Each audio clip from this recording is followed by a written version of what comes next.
it's a little bit of an unfortunate circumstances that bring us here tonight, that being the discovery of emerald ash borer within Winnebago County. And presumably you're all here because you're interested to know what that means, probably both for yourselves and maybe even for the community of Oshkosh and the county itself. So the purpose of tonight, this is a kind of a collaborative effort between the University of Wisconsin Extension, the Department of Natural Resources, the town of Black Wolf, and the city of Oshkosh. The town of Black Wolf being because that's actually the spot where the first, the find that led to you being here tonight was found just a few miles south of here in the town of Black Wolf. So tonight's presentations, and I suppose I should introduce myself. My name is Chad Cook, and I'm with UW Extension as a natural resource educator. And I'm just kind of the MC tonight. I'm going to turn it over to the experts in just a second here to kick things off. Is Kim back yet? Maybe I need to tell some jokes before we do that. So what we're going to do tonight with our presentation is Kim's going to kick it off, and she's going to talk to you a little bit about some of the background, the history of emerald ash borer, the biology, making sure that you have a good foundation of knowing what ash trees are. It sounds like you do have a very good foundation, so we can probably skip over a little bit of that. But you'd be surprised how many people bring branches into our office and swear they have an ash tree and it's sick, and it's not an ash tree. So a little bit about that. We'll talk a little bit about the biology of the actual insect itself, life cycle and what it does and how it does its nasty business around here. And then Kim is going to talk for a while about, and this is probably what's interesting to you, is what does this mean now? So we have emerald ash borer a few miles from here. What does that mean for me? What does that mean for my trees? What do I do? So that'll be a good chunk of the presentation tonight once Kim is done. And then she's also going to talk about some of the treatment options. And so one of the things that we'll talk about with what you can do is the fact that there are herbicides available, pesticides that you can use on your trees to prevent the emerald ash borer from affecting them. And so she'll talk a little bit about that, the different types of options you have available, and some of the considerations for that. And then we're going to turn it over to Tom Van Elzen, and Tom's going to talk a little bit about kind of that woodlot philosophy of, if you've got a substantial chunk of trees and you've got some ash there, what do you need to think about as you think about your woodlot and managing it for the future? And then finally, we'll have Bill come up and talk a little bit about what the city of Oshkosh is doing. Emerald ash borer has been around for a while, and cities have been proactive. They've thought about what's going to happen if it gets here. Unfortunately, for those of us who've been following this for a while, it kind of wasn't a question of if, it was a question of when it came. And so we've been waiting for this day to come, not looking forward to it, but at least we knew it was going to be here. So the city of Oshkosh has a plan in place, and he'll talk a little bit about what their plan is and kind of how that plan dovetails with what you have available to you as options. And so with that, I'm gonna get out of here and strip off all these wires and give it to Kim for her presentation. Okay, good evening. My name is Kimberly Miller. I'm the horticulture educator for Winnebago County with UW Extension. Very happy to see such a large crowd tonight. But we're here to talk about emerald ash borer and why it's important to this county and why you should be concerned about it. A little bit of history is that this was introduced to southeast Michigan from China. It was probably introduced in the late 80s, early 90s. However, it wasn't actually found in 2002 is when it was found. But they have shown through examination of different tree rings that this had been there since 1994. So it had been there a long time before it was actually determined that it was infesting the trees. And as the fourth bullet shows, EB, it lurks inside of all kinds of dead material, live material. And the way it spread before anyone found it was through firewood, nursery material, and so forth. And so it did spread a long ways before they knew what they were dealing with. It was first identified in the summer of 2002, so it had been there quite a few years, 8 years, before they knew what they were dealing with. This was a new pest. It was considered invasive, and like I said, it came from China. By this time, it had already moved to several states, including Ontario, Canada. And now, to date, it's been found in 21 states and 2 provinces. Not shown in this map because the this hasn't been updated, is it also been found in Georgia now. So it has spread a long ways. You can see a couple outliers there in Kansas and Missouri, one over in Minnesota. And so it's moved a long ways. It was found in our state in 2008 in Newburgh, so in Ozaukee County. Within the state, this is the quarantine counties. This is kind of where it's been found here. Say it did start in Ozaukee County, which is right down in here. It's where it started, and it's moved, and the Milwaukee area is very heavily infested. It's also been found in the La Crosse area, and just recently it was found up in Bayfield area, so up in Douglas County. What does this mean for you? Well, the county is now quarantined. This means as a resident, you cannot move hardwood firewood outside of a quarantined area. So you can move it around within a quarantine, but not outside of that. So technically you could move it to Fond du Lac, since that is a quarantine county, but you cannot move it into Allegheny, Wittpecker, so forth. We ask that you try not to move it at all, to limit it wherever you cut it, try to limit it to that area so that you're not spreading it within the county to other areas of the county that don't have it. The first find here was in the town of Black Wolf. It was found a week later in the town of Nakaimai. So it is within the two towns just south of Oshkosh. The closest find is 1 mile to 1.5 miles from the Oshkosh city limits. So, and why is it such a big deal? Well, it basically attacks and kills all true ash trees. So this is your white, your green, your black, and your blue ash trees. This also includes all of your ornamental varieties. It is proven to be 99.7% fatal to ash trees according to the Michigan data where it was originally found.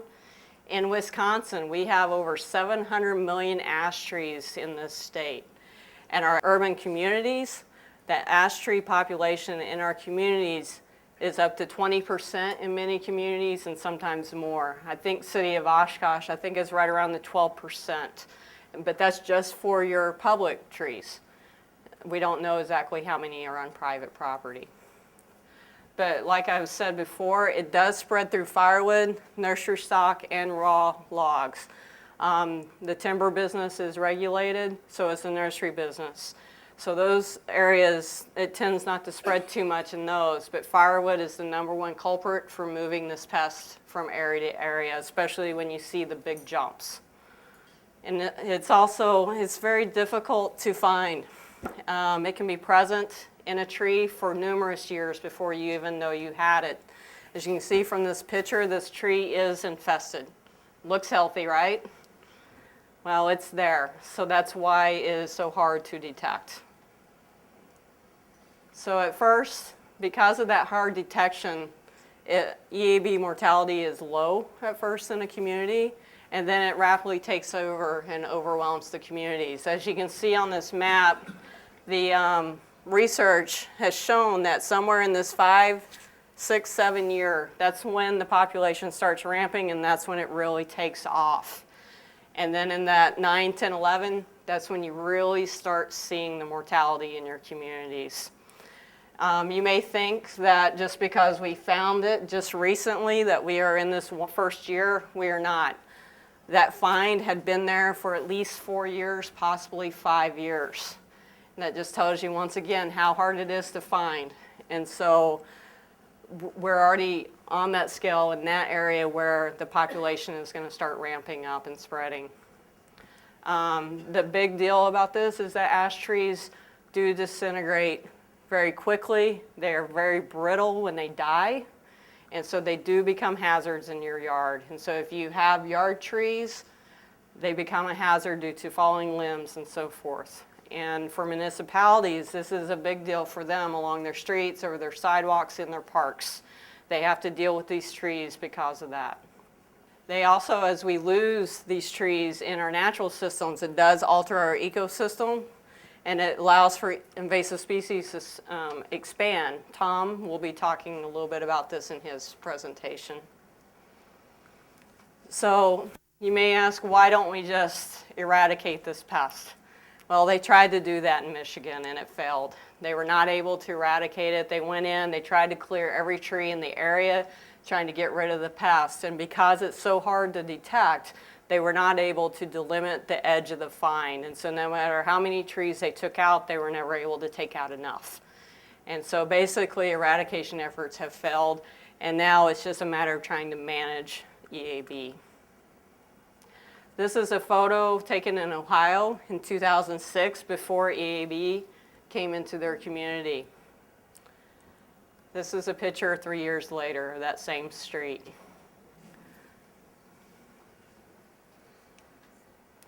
So the life cycle of EAB. Well, the adults are present in June through August. They do feed on the trees, but the damage that they cause is so minimal that you probably will never see it. To be honest, you probably will never see the beetle either. It's very rare that you actually see one. It will then lay eggs on the bark of the tree. Those eggs will hatch and create a larva that bore into the tree, and they live underneath the bark of the tree. From there, they create these larval tunnels beneath the bark, and this is what kills the tree. And this can take 1 to 2 years to develop and for them to do this. But basically, they're going back and forth in these serpentine galleries, cutting off the cambium of the tree, which is the lifeline of your tree. So it cuts off all the water, all the nutrients to your tree, and it eventually will kill it. They will then pupate in the bark once they finish that 1 to 2 year cycle, and then they'll emerge. So they are very unique shaped exit holes, these D-shaped holes.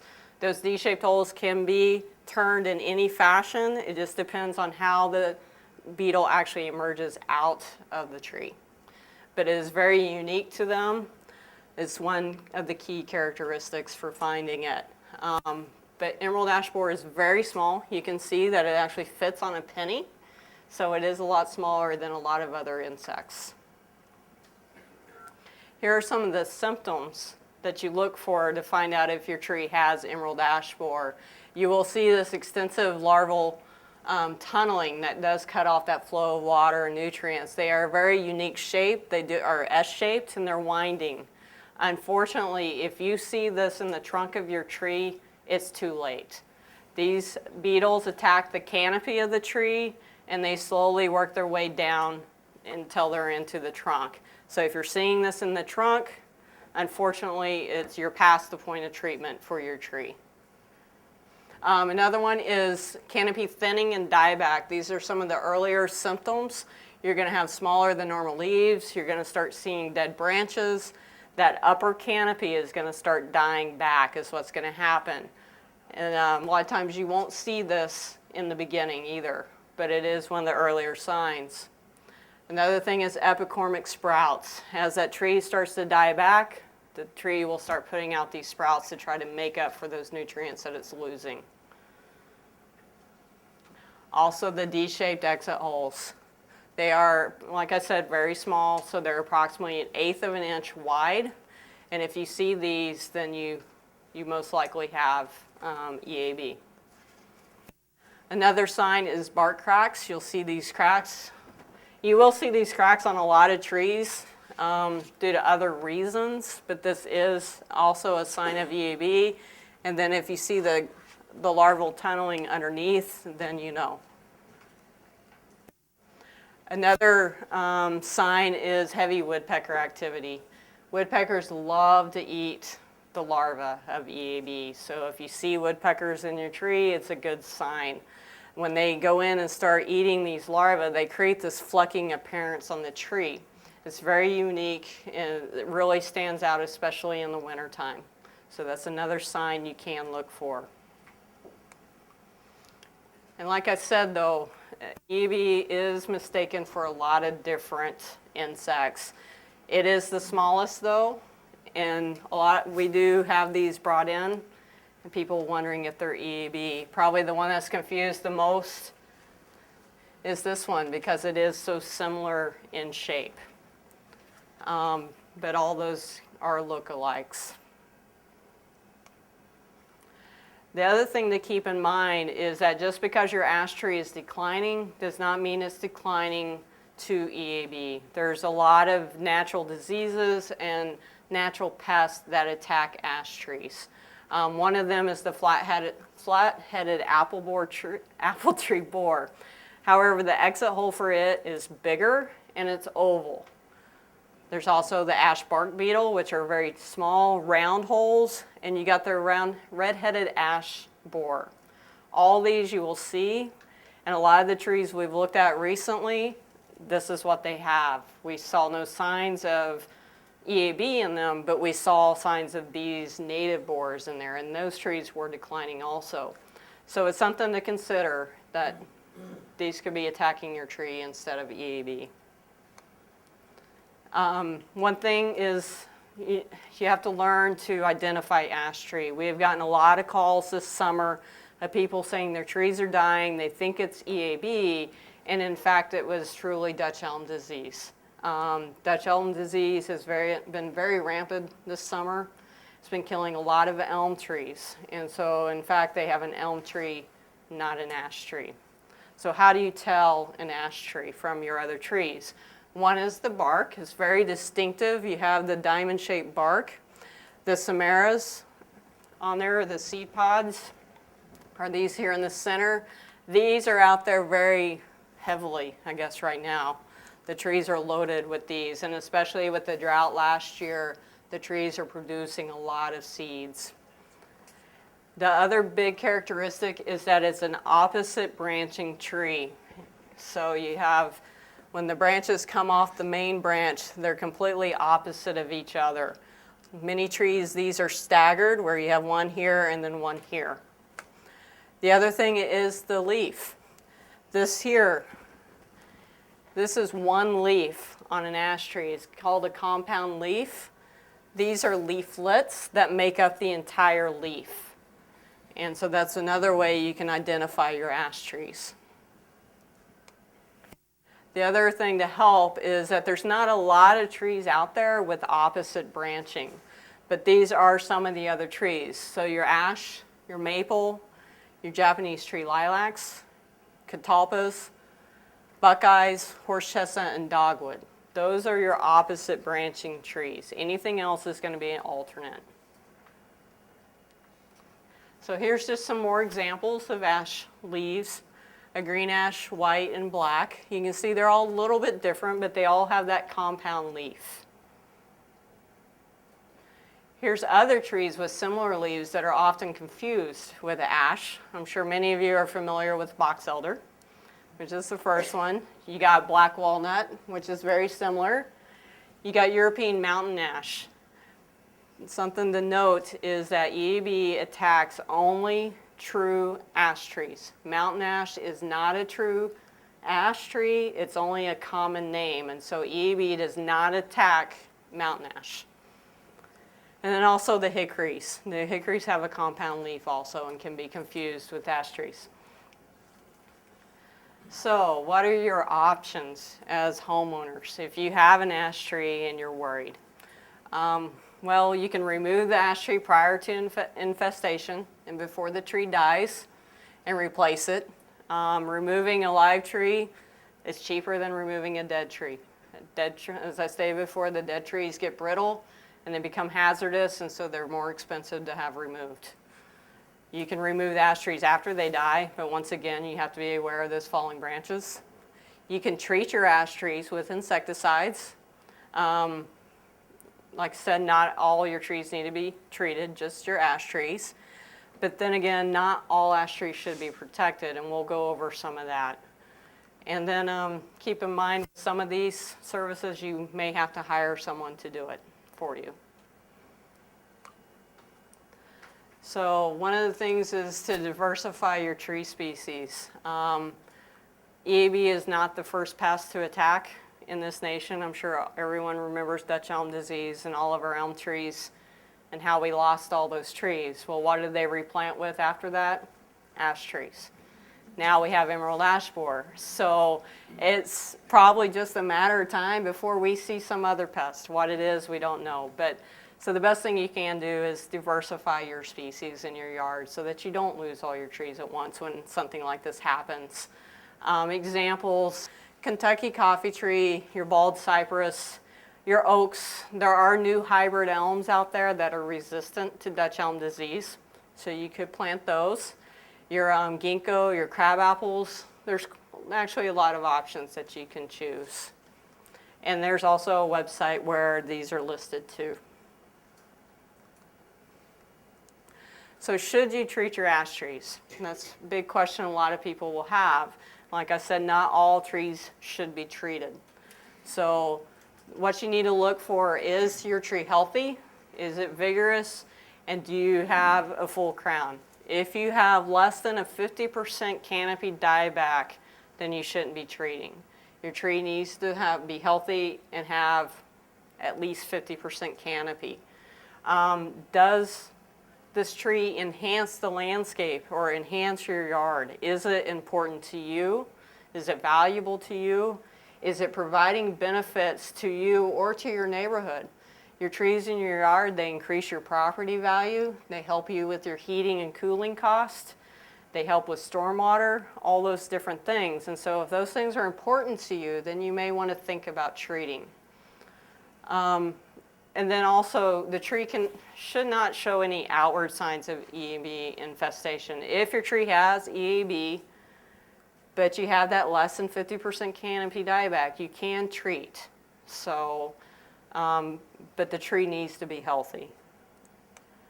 Trees that should not be treated are those unhealthy trees, those with less than 50% dieback, anything that may be planted in a poor site, and so forth.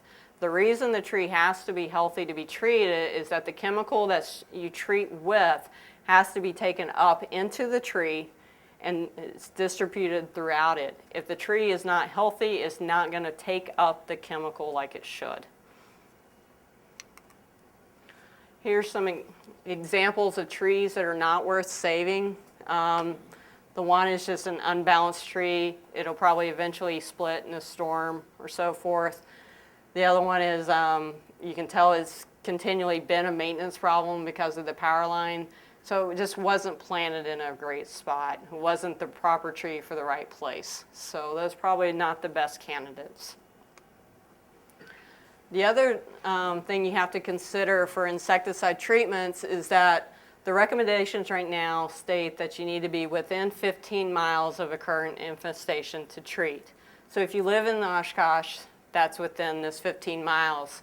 This is a map showing that radius. Right now, it goes up into the very southern edge of Neenah. So I don't know if there's anyone from that area here. So if you're within this area and you do want to treat, then now's the time to start considering that. And like I said before, think about your trees. Are they high value? Are they important to you? Also, chemical treatments are not necessarily the right ticket for woodland management, and Tom will talk more about that. So there's lots of different products that are available. Each one's going to be dependent on you, what you want, how you want to do it, the EB levels, the tree health, cost, soil type, everything. But they have been shown to be successful. They're very successful on small trees, 6 inches or less, but they're still successful on larger trees. You can see by the graph that untreated trees definitely have more decline than trees that are treated. Treatments, something to remember is it's a lifetime commitment of the tree. You don't treat one time and walk away. It's a yearly event for most of these chemicals. There is one chemical out there that you can potentially do every couple of years. But you need to start early with these treatments. You need to start in the springtime. So April for your larger trees that are greater than 6 inches, the May time for your smaller trees that are less than 6 inches. We do have a fact sheet that goes over the recommendations and the different chemicals, and that was in the back for you to pick up. Some of the summaries of that is imidacloprid is the most popular chemical to apply, and is the, I guess, most readily available for homeowners. So, but it does provide excellent protection in that first year of treatment for trees that are 6 inches DBH or less. And let me explain what DBH is. I don't know if everyone knows. DBH is diameter at breast height, which is 4.5 feet off the ground. So if you look at your tree at 4.5 feet, that diameter is 6 inches. If you don't know how to measure that, you can take a tape measure and just measure around the tree, and that's your circumference. So you can do either way. For anything over that 6 inches, you may have to treat for 2 years in a row before you get 100% efficiency of the chemical in the tree. And then trees that are larger than 16 inches DBH are going to have to be treated twice a year, once in the fall and once in the spring. But the springtime is the best time to treat because that is when the tree is taking up all of the nutrients out of the roots and back up into the tree, and everything's traveling throughout it. So that is the best time to treat. Most of the applications for homeowners is a soil drench, and we do have a video available that actually walks you through how to do this if you wanted to apply it yourself. There are also a few tree implants that are available to homeowners. However, it's not suggested that homeowners do this because it does require drilling into the tree. And with every hole that you drill into a tree, you're creating a wound, which could potentially open that tree up to other infections. And so it's best if you're going to do any type of injections, probably to hire an arborist or a certified applicator to do that. So there are, like I said, there is a pesticide out there that's proven to be effective for 2 years, potentially up to 3 years. However, it is a restricted use chemical, and so only commercial pesticide applicators can apply it. It is also only applied through trunk injections. It's not a soil drench. And so if that's something you want to look into, you would have to hire someone to do it for you. If you're going to hire someone to do any of your applications, always check their qualifications and make sure they have a pesticide application license. Also, always hire a certified arborist or someone that is licensed and check those qualifications. I can't repeat that enough. And make sure they're licensed and insured. And also, don't let people scare you into this. If someone is knocking on your door offering you a service, it's probably not the best person to be hiring for this. So don't let them scare you into this. Think about what you want to do. You have time to consider if you want to treat or not, since the springtime is the best time for treatment. Here's an example of an untreated tree versus a treated tree. The chemical treatments are effective. Like we said before, the best way to deal with this is don't move firewood. If you can keep firewood where you caught it, that is the best thing. EDB can continue to emerge out of a dead log for 2 years after it was cut. So that's the recommendation. If you can leave your firewood in place for 2 years or burn it or use it, that's the best thing. But when you move firewood long distances within that time frame, that is what spreads this beetle to other areas of the state. And so right now we don't have any methods that eradicate this pest. However, over time there is research continually developing. So if we can limit the spread, maybe research will come up with something to help us.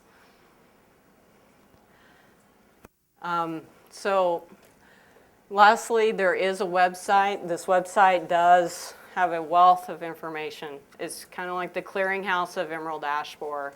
So if you want to research, want to look up more stuff, please go to this website. And at this time, do you have any questions?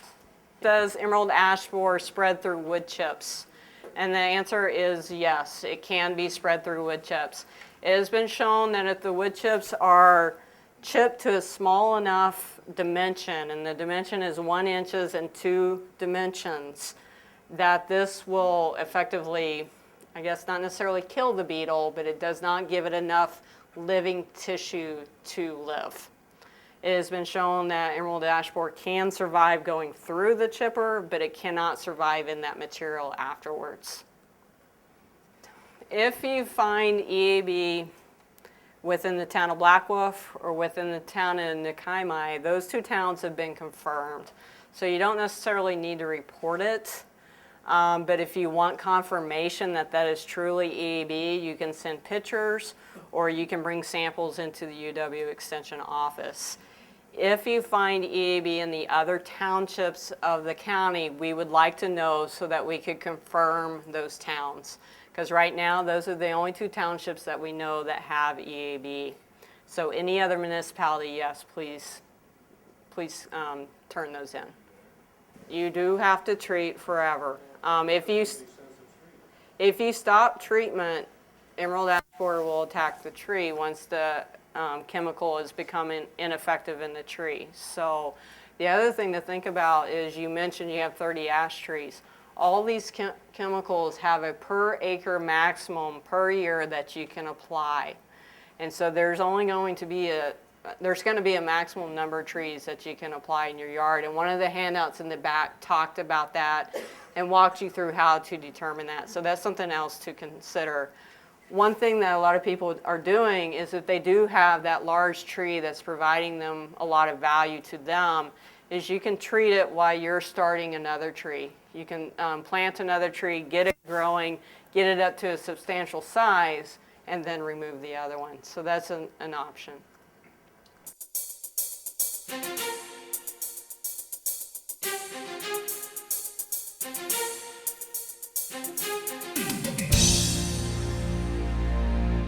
Well, I'm going to talk a lot more about kind of a little bit more about a woodland setting. Say if you have a bigger forested area, a 10-acre forested area, as a part of ownership you have, maybe you have as a recreational land, or maybe it's a part of your farm or something like that. So I'm going to talk a little bit about what some of our recommendations are for managing those woodlands. Trying to talk a little bit about kind of salvaging some of the value of that ash right now while we have a possibility to do that. Again, kind of just talking some of the things that Kimberly talked about, kind of our distribution of our ash trees in the state of Wisconsin, both the black, white, and green ash in this area. Green ash is by far the most common tree of the native ash species that we have in this area. White ash is present to a smaller degree. White ash tends to be mixed in on upland sites, tends to be commingled with like basswood and sugar maple trees on those better quality black loam soils, those upland sites. That's where we'll find a lot more of the white ash. Green ash is adapted to both upland and wetland sites. It will grow in areas that have a temporary ponding in the spring. You may have a little wet depression that's wet for about 4 or 5 weeks in the springtime, then it dries up by the middle part of summer. Green ash is adapted to those. Because of our heavy clay soils in a lot of these areas, green ash will also grow on these upland sites, so it grows on both upland and lowland sites. Black ash grows mainly on wetland sites. It's really specific to some of the wetland areas. We do have black ash in this area. It's not nearly as common as green ash is.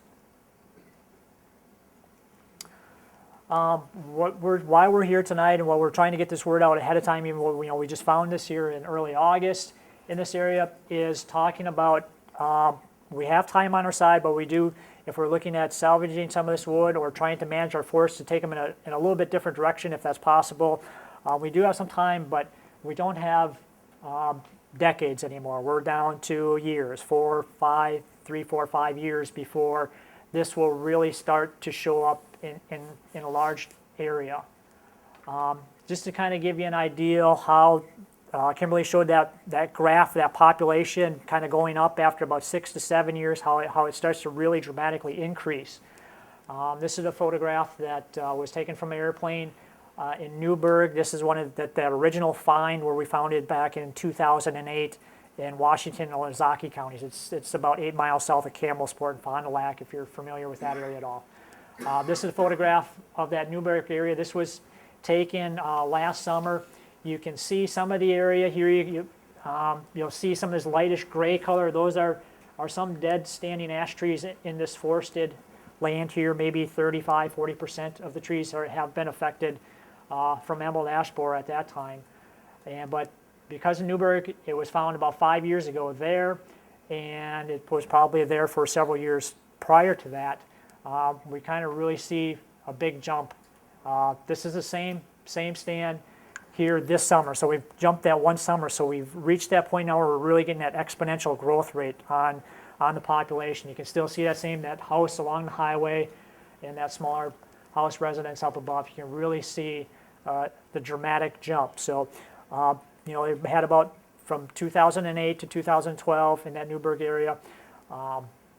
They were able to do some things there, but now we're about 5 years out from that find in Newburgh, and you can kind of see this is not too far, not terribly far from the original find in that Newburgh area, but you can see that big increase after so many years. That population builds up a little bit slowly at first, but after a while it really does take off.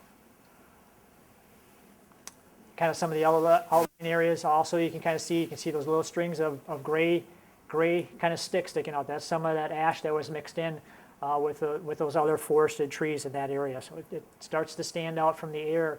After about 4 to 5 years, it really starts to pick up momentum. This is along the Milwaukee River, which kind of flows south through that area. Kind of show this a little bit, just talking a little bit.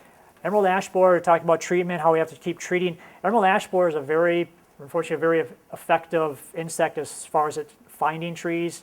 It's either coloration and or scent. It's somehow able to find those ash trees.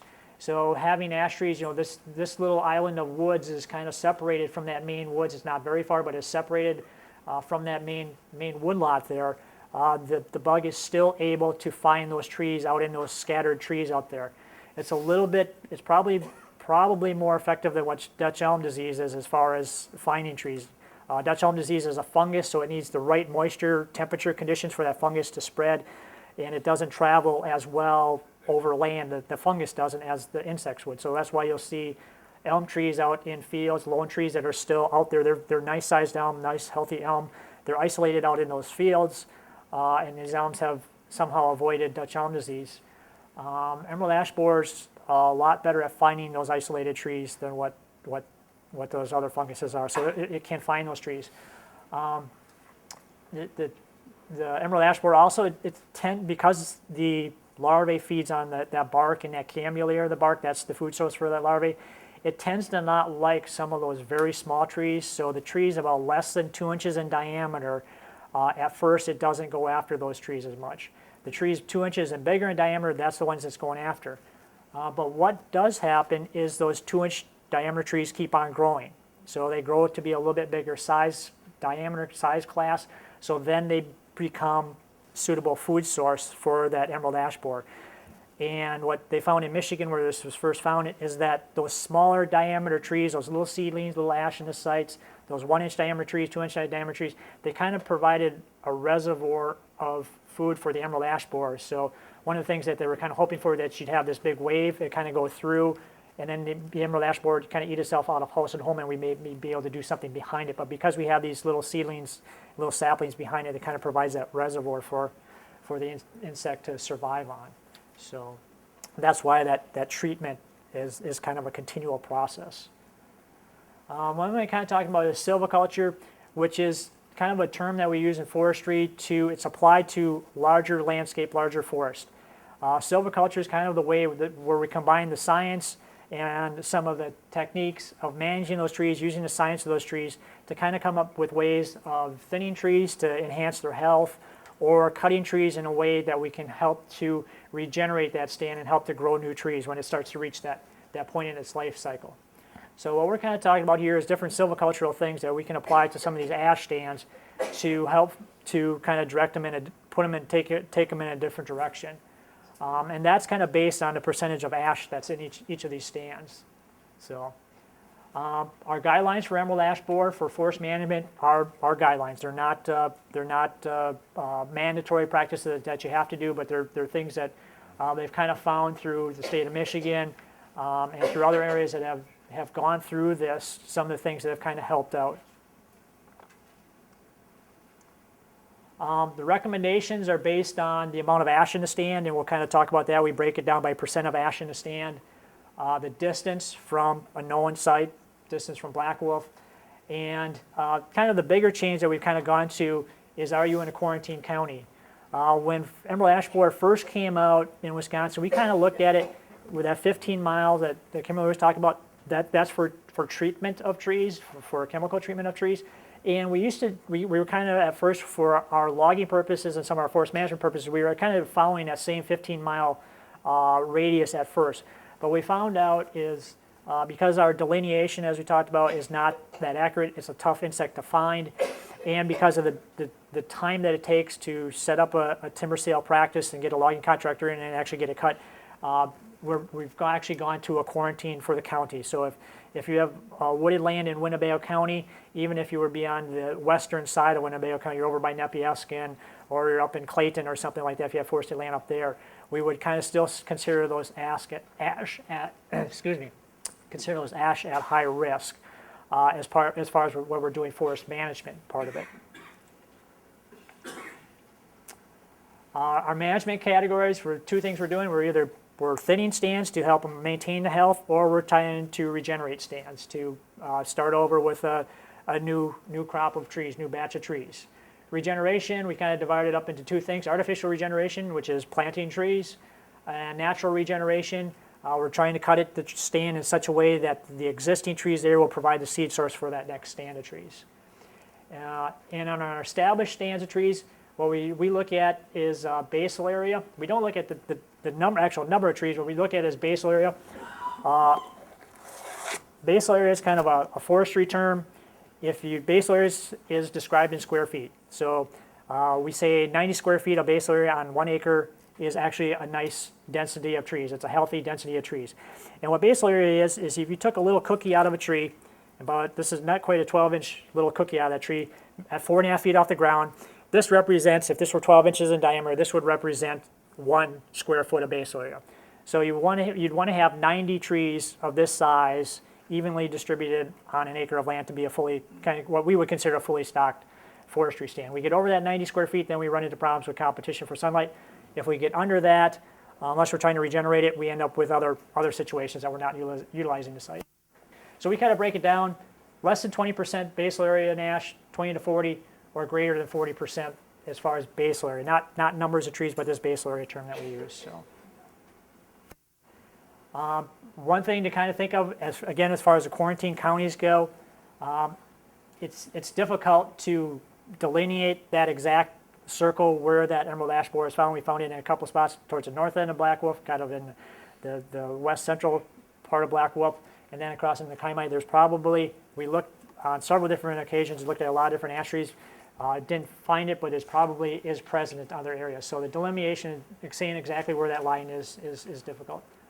So for those reasons, because of the difficulty of finding it, if you have forested land, say if you have 10 or 15 acres of forested land and you have ash as a component of that stand, you're in Winnebago County or Fond du Lac County, which also has emerald ash borer, we're recommending that we consider ash as a high-risk species in that forested stand, and that ash should be harvested during that next cutting if you're doing a logging or cutting operation in that stand. We normally term high-risk trees which we would term would not survive normally to the next period. Normally those are things would have large forks in the trees, would have a partially dead crown. But now, because of emerald ash borer in the county, we consider ash to be at high risk, even if it has a healthy crown in a forested setting. Non-quarantine counties is based on a percentage of ash, and in our quarantine counties, we're looking at the percentage of ash, and all the trees, again, are high risk in that area. If you're in a quarantine county and if you have an upland site, which is kind of the better case scenario that we have in this area, we have a lot of bur oak, we have swamp white oaks, we have hickory, upland maple, basswood, quite a bit on our upland sites, along with the ash. So if that ash is 20% or less of that stand, you have two ways you can kind of go. The stand can probably take a 20% hit of the type of trees out there. If you don't do anything on a forested land, you have 10 or 20 acres of land, and that stand could probably recover from a 20% loss if you did nothing on it. So if you didn't thin or you didn't want to remove those ash trees, the stand would probably survive as this. You're not going to lose that site to something else. But where we start to get concerned, we start getting over that 20%, especially when we start getting up towards that 40% of your stand of trees on that forested stand is ash. So then what we're looking at doing is we're trying to do kind of forcing that conversion to other species. If you have the basswood in there, if you have maple in there, if we have hickory and oak or some other species in there, especially again on those upland sites, if we can do some type of forest management where we're going in there marking trees to be removed and doing it in a certain way that we can kind of encourage those other species, we're going to try and direct that stand to those other species. So if we're between that 20 and 40%, we're still pretty good at being able to direct that stand from a higher component of ash back to the hickory, maple, or basswood or some of the other species out there. So especially again on the upland sites, that works pretty well. But what we're seeing with the 20 to 40% is we're going to have to take an active role in doing that. If we just let the ash fall out, especially for that high end at that 40%, and we don't do some type of active management in there, there's chances we could run into problems with other invasive species becoming established instead of the desirable tree species that we would like to have out there. And this is where it really gets to be difficult. We have that 40% or higher on the site. We can do salvage operations. We can recover that ash and harvest that ash. Say your ash trees are 8 inches in diameter and larger on that site, and you have a 10 or 20 acre site. We can harvest that ash. We can still salvage that ash while it's still alive and get the value out of it. The hard part gets to be in getting the other trees to come in. If we didn't have other invasive plants out there, we would probably be pretty good at getting oak and hickory coming back in. But with some of the other invasive plants we have in this area, they tend to be a little bit more aggressive, and they kind of colonize those sites because now we have a lot of open sunlight in there. And it's kind of like you've created this vacuum in nature. Something's going to grow in that sunlight. So if it's not ash species, it's going to be some other plant in the understory. So what we like to do is harvest that stand in a way, doing some type of management that we're actually kind of creating the soil conditions that are conducive to bringing other species, kind of exposing that soil a little bit sometimes, so that seed, then when it lands on there, if those other species, they have a chance to germinate and grow on that site. We're really in trouble on our sites is on our lowland sites. On our wetland sites, ash is a large component of those sites.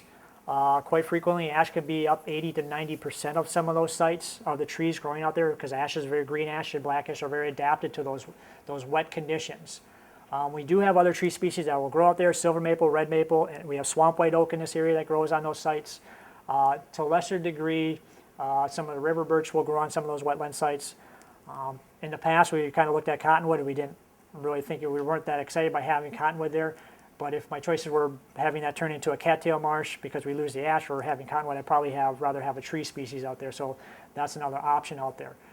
The problem on our wetland site is because of the water table, it's difficult to get in there. So you're looking at winter access issues there.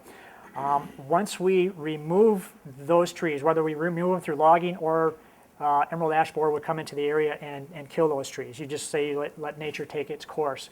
We kind of end up at the same point down the road, because those trees are going to be gone. Whether they're standing dead or they've been cut, we kind of end up at the same spot. What happens is we have a marsh grass or reed canary grass, which grows on these wetland sites in the understory.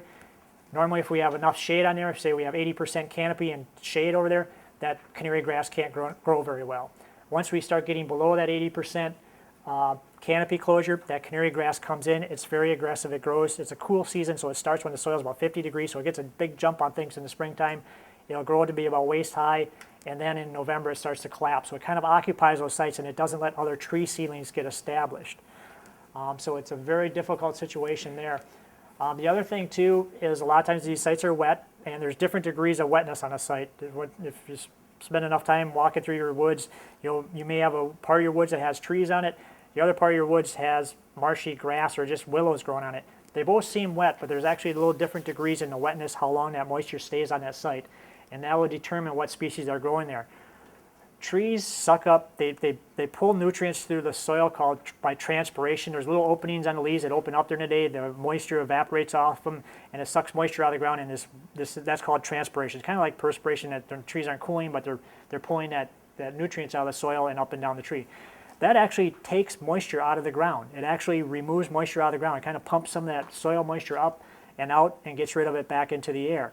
And that can kind of keep that water table down just a little bit. And sometimes that transpiration during the summertime, I'm not sure on ash how much they do, but silver maple trees can pump about 50 gallons a day of water up into the air. So they can pump a lot of water out in a day when they're really growing. So you start losing that pump, moving some of that water off that site, and that water table can start coming up again a little bit. And sometimes it's a really close balancing act between having too much water on a site and not able to grow trees. We start growing cattails and willow brush versus being a little bit drier, and we can still grow ash or silver maple and some of those wetland tree species. So we kind of run into some problems there. All these things that we're talking about doing the management, you don't have to try to figure this out yourself. I'm available. I work in Winnebago, Fond du Lac, and actually Calumet County is also out of the Oshkosh DNR office. We'll come out if you have forested land, if you have a 10-acre or more forested land that you have questions on, you have ash as a part of that. We can come out to the site. There's no charge for us to come out to the site. We can do a consultation with you, walk that site, kind of give you some ideas and kind of come up with a game plan of what you want to do. Is it something you maybe want to salvage? Is it a low percent? Which way would your forest go? If you do lose your ash trees, what are some of the scenarios that might happen on your particular site? So we can kind of give you that information, walk through and do that. If it actually gets to the point that you want to do a timber sale, you want to salvage some of that, or there's some things that you could do that might be commercially saleable. I have a list of cooperating foresters that we work with, basically foresters in the private sector that have agreed to follow our same silvicultural guidelines, our same science-based guidelines, and that they will actually do the marking part of it. Now, I can do the consulting as far as setting up with a plan and getting you going is what you should do, and then the cooperating forester would come out. They're going to charge a fee to do that, but they would actually mark the trees and put that wood out for bid with a logging contractor and kind of follow that process through. So, but we have that program out there. New plantings, if you're planting trees, kind of goes without saying, if you're in a quarantine county, you're obviously not going to plant ash trees there. Even if you're outside of the quarantine county, we used to have less than 10%. I don't know, at this point I would not take that chance if you're planting ash, unless it's a very tiny percentage of that stand for some reason. So, natural, the natural regeneration, that's what we're kind of relying on a lot of in our forest management is providing a seed bed by managing that stand in such a way that we kind of get some bare mineral soil on there, and then leaving trees at a certain spacing of the correct species to kind of provide that seed source for our new stand. So we're relying a lot on our natural regeneration to bring in a new stand onto these sites. This is the way some folks here that have a stand of trees have probably done this or have been involved with this, helping family or friends. Riding on a tree planter is kind of a Sturgeon Bay model tree planter where you can do planting on sites. This works well on upland sites. You have to be able to access the site with a tractor and that kind of equipment on the springtime. So if it's something that is accessible that way that we've done some type of work on, there's possibility that we could plant other species onto those sites. So we have the Department of Natural Resources, and then if you go to topic and forest health, that'll take you to our forest health webpage. Talks about emerald ash borer, gypsy moth, oak wilt, all those different types of pests and insects out there. So kind of threw quite a bit of stuff at you. So with that, do you have questions for me? If you're outside of the city limits or village limits, the city may have some, they'll kind of address that as far as if there could be hazard tree. If you're out in a rural area and that ash tree is standing there and you don't have, you're not worried about it falling on something, you can do that. Yes. Yet there's no requirement that you have to treat it or you have to remove it in some of those rural settings. Yes, we can. Yep. We do, and the mills have some restrictions. We can only accept the mills, certain mills will only accept the wood at certain times of year between like October and March, and then they have to use that wood up. But we can still sell the wood. It still has value. Some of those photos I showed you, once the tree is mostly or completely dead, that value is gone because those fibers tend to dry out. The pulp value is gone out of that tree then. So once they're dead, they don't have that commercial value to it, but they do at this point right now, yes. Can the trees that have been harvested be taken out of the quarantine area? Yes, in some circumstances. We've had agreements with some of the mills to process the wood. They can't haul it. They haul it between October and March, and then the mill that receives it has to process that wood prior to that March 31st date. And process it, they not only have to to use the fiber for pulpwood, but they'd also have to take the bark and burn it as part of their boiler. And if they're a sawmill, they cut the boards out into slabs. You still have that board slab wood on the outside. They have to also dispose of that. They have to burn that on that site. So they can do it. They have to have agreement with us, with the Department of Ag, Trade, and Consumer Protection to do that. That's one of the things we run into problems. Some mills are doing this, some mills aren't, so it limits where we can sell our wood to. Yes, they're still alive in that bark. They'll still go through that if that piece is big enough. Where Kimberly's talking about those chips, say you got your standard 16-inch piece of firewood or whatever, there's still enough cambium layer there for up to 2 years. By the third year, that wood dries out so much, even being a 16-foot chunk, that is no longer viable for food source for them. But for 2 years after it's cut, it's still viable as a food source for them. You're showing kind of that life cycle. They lay those eggs on the tree, then the larvae crawl into the tree and they kind of live there. Some larvae will complete that life cycle in 1 year. Some, for some reason, seem to take 2 summers before they complete that life cycle. So they'll be in that wood for a second year afterwards. The adult beetles do fly, but they only fly about half a mile at a time. So the adult beetles by themselves, if that was the only mode of spreading emerald ash borer, it would take years and years for them to travel from south end of the county up to Oshkosh. But our biggest problem is firewood, that they're in that wood that they're moving. But the adults do fly during that summertime period.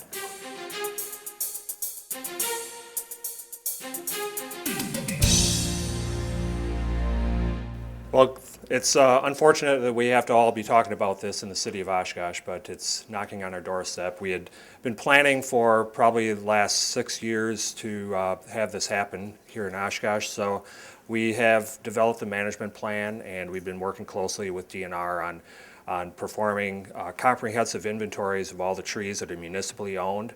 So we at least have the ability to know exactly where the ash trees are in our neighborhoods and within our city parks. So that's been a great tool for us to really pinpoint the location of where we may have problems initially. What we've been seeing over the last few years is a lot of issues with some of the older trees that are established in some neighborhoods and mainly the parks. As some others have talked about earlier, we do have a lot of native borers that have been affecting those trees. When you grow trees in an urban environment, there's a lot of stressors that come into play. Obviously, the drought last year had a big impact on the health of trees that we're seeing this year, and the insect populations have climbed a bit with the clear-winged borer primarily is what we're seeing out there. We are fortunate in the city to have a crew of 5 certified arborists who are very skilled at identifying these pests, and so we have been doing routine surveys as we work in the trees to make sure that we don't have any issues within the city. So far so good. We've been working with Wisconsin DNR and Department of Ag, Trade, and Consumer Protection with the trapping program. For years we had the purple traps out there, and we weren't seeing anything. We were starting to wonder if those traps even worked.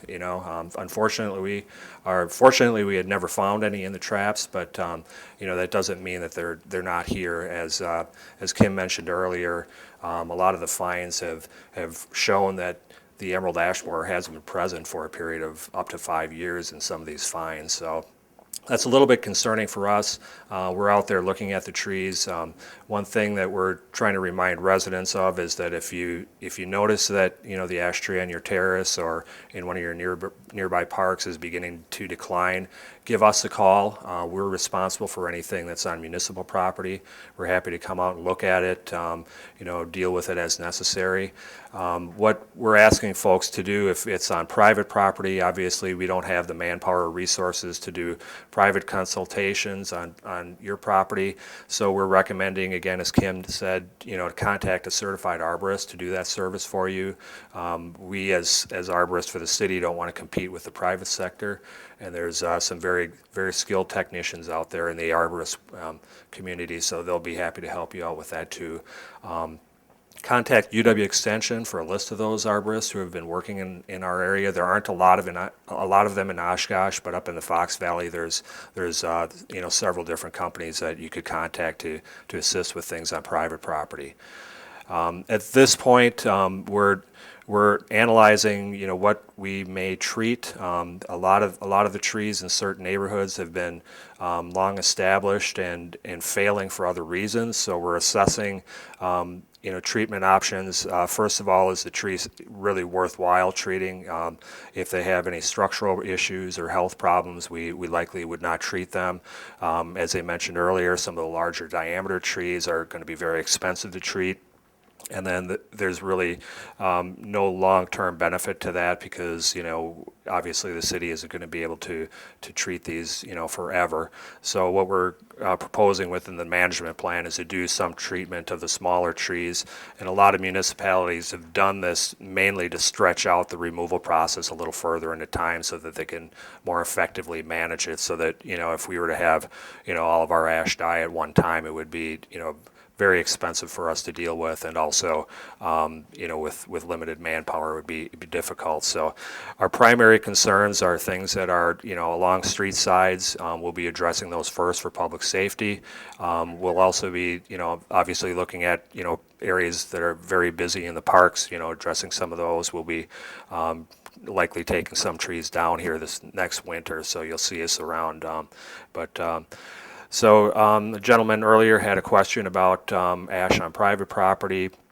If it's similar to Dutch elm disease, the city has a nuisance ordinance, so we obviously want to have those trees removed in a fairly timely fashion so that they don't put at risk property or persons who are in your neighborhood. We hope that everyone can be good citizens and just understand that a dying tree in your yard is a hazard to you or someone nearby. So we do deal with that through our ordinance as well. Well, we're currently working on a method for stockpiling any of that material. We're going to have to deal with contractors who are removing trees, so we're looking for a site that is within the community where we can marshal all the logs, all the debris from those types of removals. So it's not only city-owned stuff, but also we need to work with the contractors and the public too to have a location for them to take that material so that you don't just have it sitting in your yard indefinitely. So if a few years from now, The city isn't mandated to do that, although we do understand that citizens are going to need a place to take it, so we're going to be working with our Public Works Department. Since it's more of a county-wide problem, we're currently working on a group of professionals in our area so that we can hopefully have some sort of central clearinghouse for that material because we can't manage it alone. So we're going to, obviously have trees from various parts of the county that need to be dealt with. So we're hoping that, as the landfill is kind of, starting to slow down a little bit, that we can develop a centralized location, perhaps there, that we could, marshal a lot of the logs so that, there's place to weigh in and they have all the facilities there. Then from there, it can be processed further at a later date. Yeah, you can utilize the material at your home. The city obviously has some burning regulations, so you need to be cautious about that. The material can be used. Some of the municipal logs that we do actually have a sawmill in the county who manages some of that for us that we could actually, salvage some lumber. It's difficult, with terrace trees because we usually can't drop an entire log due to infrastructure and that, but in some of our park areas we do commonly, if we have a worthwhile log, we will have that sawn and utilize some of that material. So, the big thing now is, what do you do with the waste? And what they've seen in Michigan is that, it's an enormous amount of material that is just mind-boggling. So we have to, here, the next few months, develop a good strategy for how to deal with that. We don't recommend, other than, hire a certified arborist and somebody who is licensed and insured to do that work. What they've seen in other states is that there have been a lot of people who have been upstart tree companies that start coming into the community and trying to sell their services. They may not be very good at what they do. Again, we ask people to contact, somebody who is a licensed professional and who is certified. as an arborist so that they can give you good information and not just sell you a tree removal if in a lot of cases you may not even need it. So I've heard of some contractors in the area just trying to sell services without any real knowledge about the problem. Well, most of the soil drenches are something that would probably be the most concerning. You know, any certified applicator has to, you know, obviously apply that chemical per label instructions, and they will typically get that material into the soil if it's a soil drench. If it's a injectable treatment, that material would be injected directly into the tree. So I would think the likelihood of that coming in contact with anybody would be even less so. But again, a licensed professional is going to, you know, apply that chemical, you know, per all the safety recommendations and label restrictions. So, you know, it's obviously still a concern. I haven't heard any ill effects to any of those treatments thus far, but you know, it is a valid concern. We don't know exactly for sure because, you know, the way the city is approaching it is we don't want to, you know, preemptively remove trees. A lot of municipalities have been doing that, and it's usually politically unpopular. We obviously control anything that's on municipal property, so, you know, it's under our authority, and we will make every attempt to notify property owners. Usually they're letting us know that they've got an issue too because they're looking at it every day as well. You know, it's we have been, you know, planning ahead in the sense that we have been planting a diversity of species out there for the last number of years so that, you know, our ash population, you know, and percentage-wise has actually declined quite a bit due to our replanting schemes. So, you know, it's going to be a while to get through that entire process, but, you know, we do certainly make an effort to replant trees when we do remove them, and the ash that we have removed over the last number of years for other reasons have been replanted. So, you know, obviously if, you know, a lot of the streets that have been just planted in a monoculture are most at risk. You know, so, you know, an ash borer can easily populate that area fairly rapidly. So we have some concerns about those areas especially. But, you know, we will be letting folks know if there's an issue where we got to take a lot of them out.